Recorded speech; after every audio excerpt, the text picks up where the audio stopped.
여러분들은 2019 학부모를 위한 진로 레시피 함께하고 계십니다.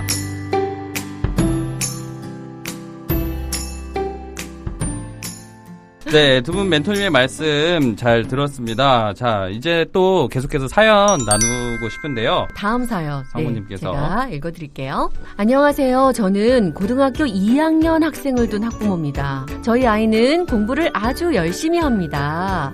특히 수학에 관심이 많아서 나중에 꼭 기초 수학이나 산업 수학, 의료 수학을 연구하는 연구원이 되겠다고 하나도 모르는 거예요. 네. 어머, 대단하다. 제가 보기에는 공부도 너무 열심히 하고 자기 꿈을 이루기 위해 잘 노력하고 있는 것 같아서 너무 대견합니다. 아니, 사연을 왜 보내신 걸까? 잠깐만요. 그런데 다른 분야의 공부를 할 때 본인이 많이 힘들어하는 것 같아요. 자신이 기대하는 것만큼 효율이 나오지 않는다고 하더라고요. 수학 공부를 할 때는 재미가 있으니 시간 가는 줄 모르고 공부를 하는데 다른 공부를 할 때는 들이는 시간에 비해 자기 성적이 낮다고 생각하나 봐요. 수학 연구원이 되기 위해 좀 더 공부를 효율적으로 할 수 있는 팁이 있을까요? 그리고 공부 외에 어떤 활동을 하면 아이 진로에 도움이 될 수 있을까요? 진로 레시피 도와주세요. 라고 보내주셨습니다. 다른 부모님 보시기에는 아니 이렇게 공부 잘하는 게 무슨 또 걱정이야. 그러니까요. 라고 생각할 수 있는데 멘토님들께서 어떻게 하면 다른 과목 능률을 올릴 수 있는지만 알려주시면 이분은 뭐 앞으로 탄탄대로일 것 같습니다. 네. 수학에는 확실하게 자신감이 있는데 다른 과목에는 흥미도 없고 또 수학보다는 재능이 없다고 좀 부정적인 그런 생각을 좀 하고 있는 것 같아요. 그러니까 어떤 일이든 긍정적으로 생각하는 게 중요하잖아요. 그래서 성공한 사람들은 긍정적인 정신 자세 이런 것들을 강조하거든요. 네. 그래서 그러려면 작은 성취 경험 같은 게 많이 필요할 것 같아요. 그래서 성취라는 과목 중에서 그 중에서도 제일 좀 만만한 과목을 하나 정해서 작은 목표를 설정하고 그걸 달성하게 되면 성취감을 느끼잖아요. 긍정적인 생각을 가지고 좀 용기를 갖고 도전해보면 좋지 않을까 싶습니다. 성공할 수 있는 작은 목표를 좀 구체적으로 설정을 해야겠네요, 이 친구는. 그러면. 그렇죠. 네. 자, 권태영 멘토님, 이런 긍정적인 마음으로 보기 위한 과목별로 학습 전략을 세워야 되잖아요. 오, 그거 좋다. 네. 네. 효과적인 학습 전략을 세우기 위해서는 무엇이 가장 중요할까요? 우선 나 자신의 공부 패턴과 역량을 파악하는 게 매우 중요합니다. 제가 봤을 때 이 학생은 수학이라는 과목에 뭐 흥미도 있고 잘하죠. 네. 그만큼 분석적이고 명확한 답이 있는 과목을 좋아한다라고 또 볼 수도 있겠는데요. 네네. 국어와 영어 그리고 사회와 같이 좀 다양하게 해석이 될 수가 있거나 또 암기가 요구되는 과목에서 어려움을 겪고 있을 가능성이 있습니다. 그렇죠. 수학 잘하는 친구가. 그렇죠. 그래서 사실 대부분 이런 학생들이 좀 많이 있어요. 그렇죠. 특정 과목은 되게 잘하는데 딴 것들은 못하고 알 것 같아요. 이게 어떤 악순환이 일어나냐면 칭찬받잖아요. 수학 잘하는 맞아요. 더 집중을 해요. 딴 것들은 점점 멀어지면서 불안하는 건 알아요. 본인도. 이렇게 되면 안 된다는 건 알지만 이미 진도도 많이 늦춰지고 못하기도 하지만 이제 실용 과목들이 이제 돼가는 그런 과정에서는 어떤 진도의 문제도 있지만 조상호 멘토님 말씀하신 것처럼 뭔가 조금씩 자신감을 회복하는 그런 과정도 같이 필요한데 그거에 마중물이 될 수 있는 부분들이 이제 바로 내가 잘하는 과목 공부 패턴으로 한번 해보는 거죠. 예를 들면 국어다 그러면 수학 과목처럼 뭔가 한번 접근을 해볼 수도 있다라는 겁니다. 아, 국어를요? 국어 문학 파트를 수학처럼 공식화해가지고 이해하는 학생이 실제로 있었거든요. 문학을 공식화해요?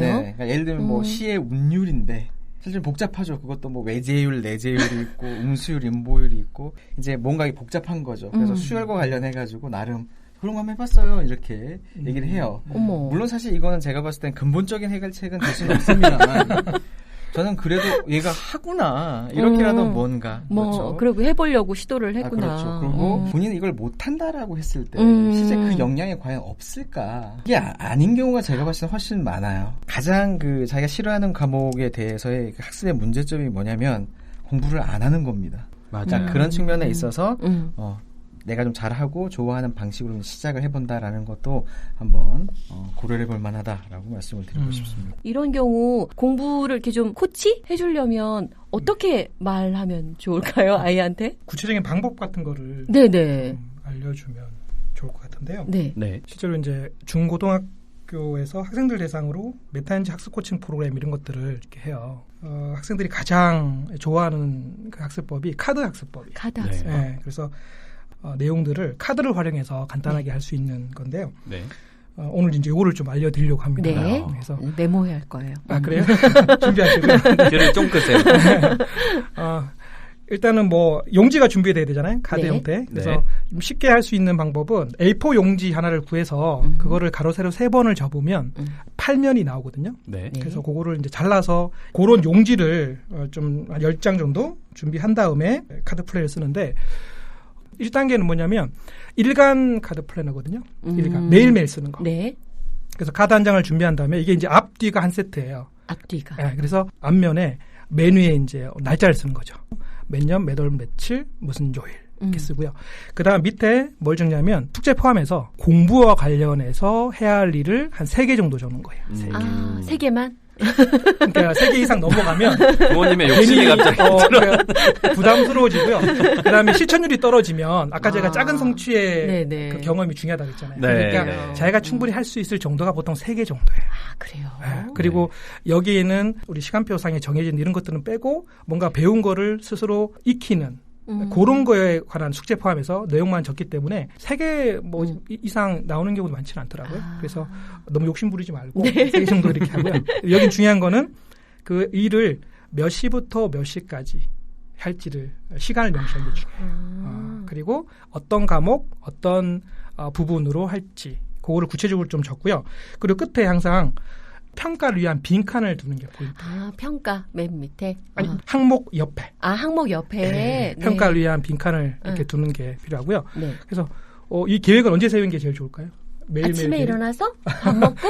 제일 좋은 건 전날 저녁. 전날 자기 전에. 전날 저녁에 내일 내가 그러네. 방과 후에 공부 어떻게 할지 한 3개 정도, 3타임 정도를 생각해서 네. 적고 그 다음에 다음날 이제 실제로 이 시간대별로 공부를 했는지를 확인하고 평가는 다음날 저녁에 잘했으면 동그라미, 보통이면 세모, 못했으면 X 이렇게 체크하는 거죠. 그래서 요거 적는데 한 3분에서 5분이면 되거든요. 그렇죠. 네. 그래서 매일 일간 계획은 이런 식으로 하고요. 네. 근데 동그라미, 세모, X로 이렇게 네. 간단하게 표시하는 것도 좋지만 조금 더 구체적으로 평가를 하면 좋잖아요. 그래서 뒷면이 비어 있잖아요. 그렇죠. 그 뒷면은 뭐냐면 학습 일기를 쓰는 거예요. 음. 그래서 동그라미, 세모, X를 표시하고 학습 일기를 뒷면에 쓰는데 학습 일기는 뭐냐면 그날 공부했던 내용 중에서 기억나는 거 그다음에 느낀 점을 일기처럼 쓰는 거예요. 간단하게 3줄에 5줄. 뭐 간단하게 키워드만 메모해도 되고 아니면 방정식은 자세하게 어렵다 뭐 이렇게 써도 되는구나. 어떤 거든 그렇게 해놓는 것 자체가 내가 학습한 거에 대해 아까 기록이 중요하다고 말씀하셨죠. 진로에 그런 거하고 마찬가지인 거죠. 그래서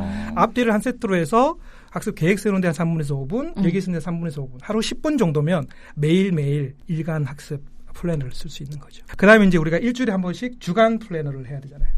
일간 했으니까 이제 그렇죠. 주간. 그러니까 일간 플래너는 매일매일 하는 거고 네. 주간 플래너는 일주일에 한 번, 주로 주말을 활용하거든요. 그래서 금요일 저녁부터 일요일 사이에. 네. 그래서 주간 플래너는 또 카드 하나를 꺼내요. 네. 이것도 이제 일주일에 한 번씩 앞뒤로 한 세트거든요. 그래서 앞에는 뭐냐면 매달 몇째 주 이렇게 하잖아요. 네. 그럼 매달 몇째 주 월요일부터 일요일까지 날짜를 적어요. 맨 위에. 그리고 왼쪽에 월요일부터 일요일까지 요일을 하나씩 적거든요. 그리고 그 요일별로 해서 꼭 해야 되는 우선순위 한 가지 일을 적는 거죠. 근데 이때 이제 주간 플래너에서 유의할 점은 토일, 주말 하루 중에 하루를 버퍼 쉬는 날을 두는 거예요.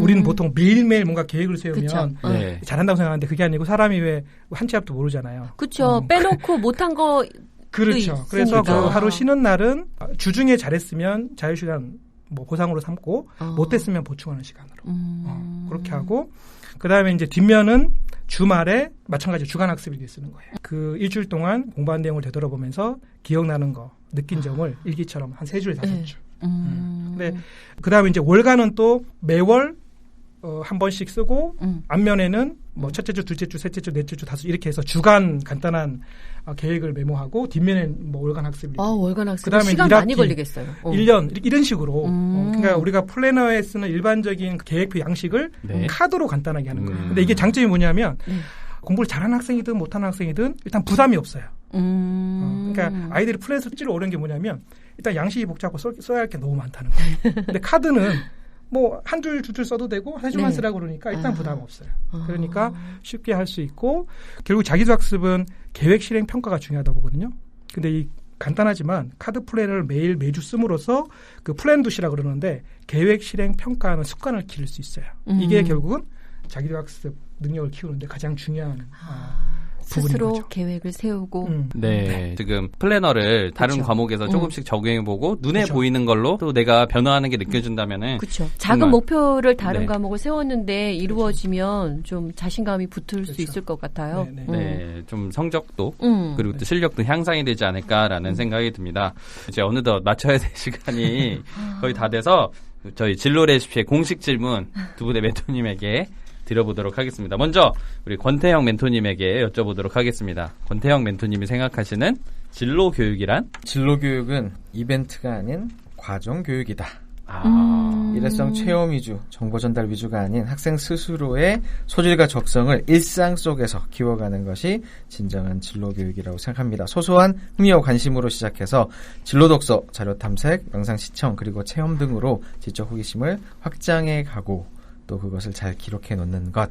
다시 말해 진로 포트폴리오를 만들어가는 과정이 네. 바로 제대로 된 진로 교육이라고 생각합니다. 자, 그러면 우리 서상훈 멘토님께 진로 교육이란? 저는 진로 교육을 물음표를 느낌표로 바꾸는 거. 물음표에서 느낌표로. 느낌표로. 그래서 좀 뭐 자세히 말씀드리면 내가 어떤 분야 일을 하게 될지 모르다가 이게 물음표잖아요. 네. 네. 그러다가 자기 이해, 뭐 진로 탐색, 진로 선택 이런 과정을 거치면서 내가 이런 일을 하면 되겠구나 하는 깨달음. 그래서 물음표와 통찰? 느낌표로. 그렇죠. 그런 느낌표를 네네. 느낌표로 바뀌는 거죠. 네. 스티브 잡스는 그 스탠포드대 졸업식 축사에서 네. 그 삶의 점들이 하나둘 모여서 인생의 길을 만들어간다. 점이 이런 말을 모여서? 했거든요. 네. 네. 그래서 오늘 우리가 여기서 나눈 얘기가 지금은 하나의 그 물음표 있는 점. 네. 그거에 불과하지만 나중에 네. 우리 부모님이나 학생이 되돌아봤을 때 인생에서 아주 중요한 느낌표 있는 점. 그 점으로 네. 기억되면 좋겠습니다. 네, 고맙습니다. 자, 두 분의 멘토님 이야기 너무 감사드리고요. 우리 청취자 여러분들 오늘 내용 재미있게 들으셨나요? 들으신 소감이나 함께 나누고 싶은 고민들 저희에게 보내주시면 되겠습니다.